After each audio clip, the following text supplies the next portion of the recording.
The three decades that I've chosen are the 19th through the 21st centuries. I call them the family of digital media centuries.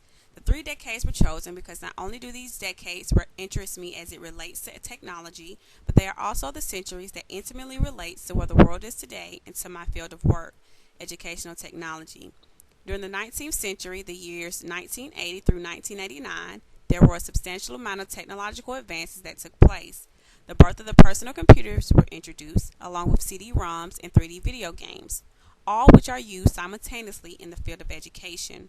During the 20th century, years 1990 through 1999, there were more technological advances introduced. We experienced a revolution that would change the way we think, communicate, socialize, shop, etc. The Internet.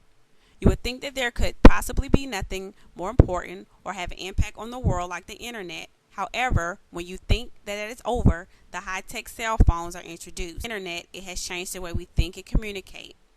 Lastly, the 21st century is among us, and there are more technological advances included in this century, which is the invention from the great Steve Jobs, the iPod.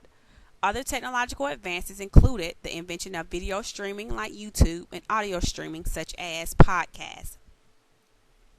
Decade 1 analysis, 19th century, 1980 through 1989. The personal computer influenced the development of the Internet and cell phones. Cell phones are nothing but small handheld computers like Blackberries and iPhones, which probably would have not come into existence if not from the invention of the personal computer.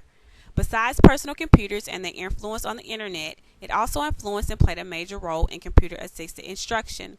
According to Sattler, 2004, computer-assisted instruction first began to be used in education and training during the 1950s, but has grown over time.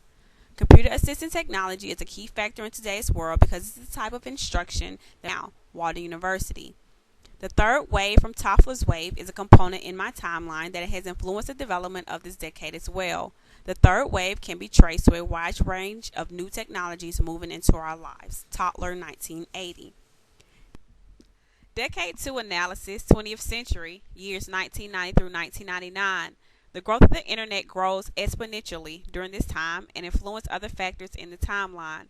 Even though the fourth wave is still under development, according to my timeline, the growth of the Internet has played a role if the next era were to be the communication era. It has changed the way that we communicate across the world. The 19th century influenced the birth of the Internet because of personal computers. Decade 3 analysis, 21st century, 2000 to present. Podcasts, iPods, YouTube, oh my. There's not any technological advancement that has been produced from this era because this is in a decade that we are in now. It may influence the era that is soon to come, whether it be the communication era or another era. I am sure that it will have an influence on the advancement soon to come.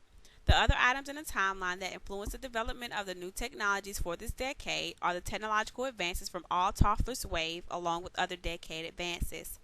In conclusion, since I have chosen this decade of the inventions of high technological advances, they have all had a counter ripple effect on all of the technological advances. They bounce off of each other like a bouncing ball. The personal computer influenced the Internet and cell phones. The communication era from Toffler's wave have played a significant part on these key technological advances and has influenced all of the other advances.